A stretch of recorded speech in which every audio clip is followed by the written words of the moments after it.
नमस्कार दोस्तों, आप सुन रहे हैं अबू पॉडकास्ट।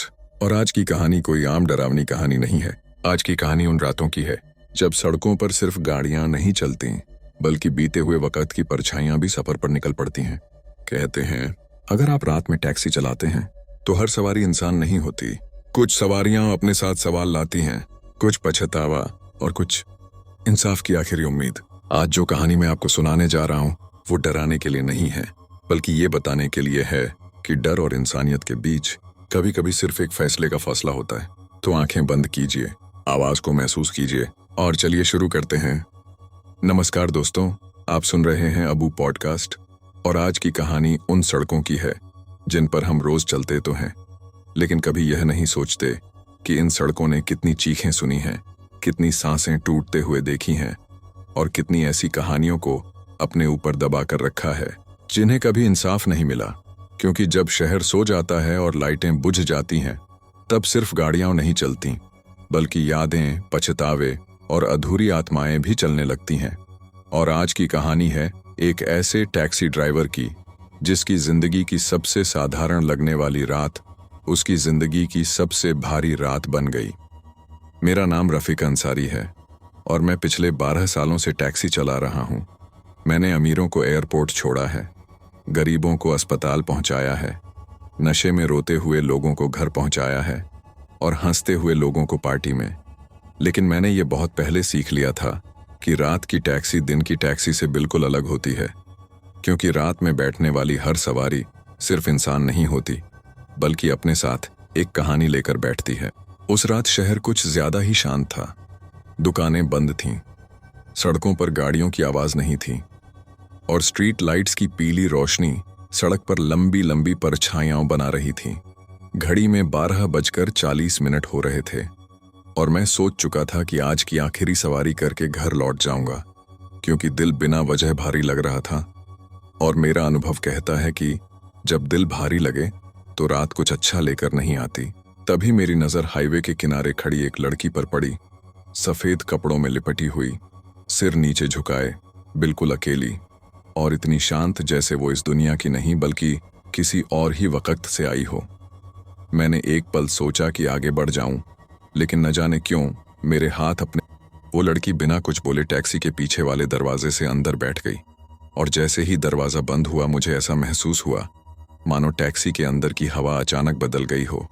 ऐसी बंद था, लेकिन ठंड मेरी रीढ़ से नीचे उतरने लगी। मैंने आदतन रियर व्यू मिरर में देखा और उसी पल मेरी सांस अटक गई, क्योंकि पीछे की सीट पूरी तरह खाली दिख रही थी। वहां कोई नहीं था। मैंने गाड़ी रोक दी। दिल इतनी तेज धड़कने लगा कि मुझे डर लगने लगा कहीं वो आवाज बाहर न निकल जाए।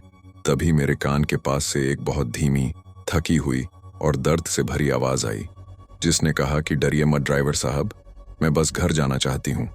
और उसी पल टैक्सी का GPS अपने आप ऑन होकर मुझे एक पुराने सुनसान रास्ते की तरफ ले जाने लगा। मैं समझ चुका था कि मेरी टैक्सी में बैठी सवारी आम नहीं है, लेकिन उस आवाज में ऐसा दर्द था कि डर के बावजूद मैं गाड़ी आगे बढ़ाता चला गया।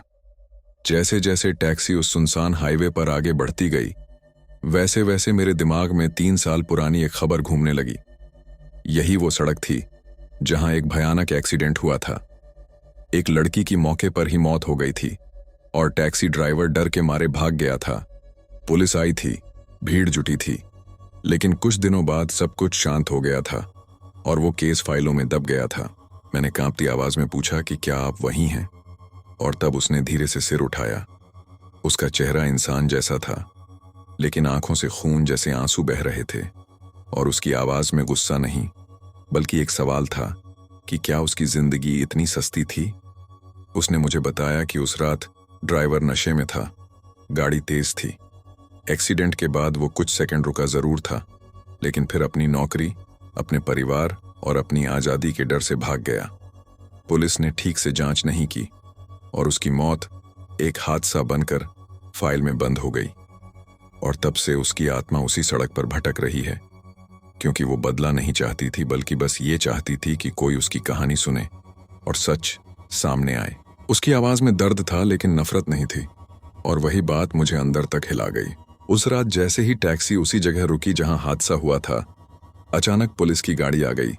वो लड़की टैक्सी से उतरी और पहली बार हल्की मुस्कान के साथ मुझसे कहा कि तुम डर कर भाग सकते थे, लेकिन तुम रुके। अगली सुबह मैंने हिम्मत करके पुलिस स्टेशन जाकर सब कुछ बता दिया। पुराना केस दोबारा खुला, सबूत मिले और असली गुनहगार पकड़ा गया। और मुझे लगा जैसे उस सड़क से कोई भारी बोझ हट गया हो।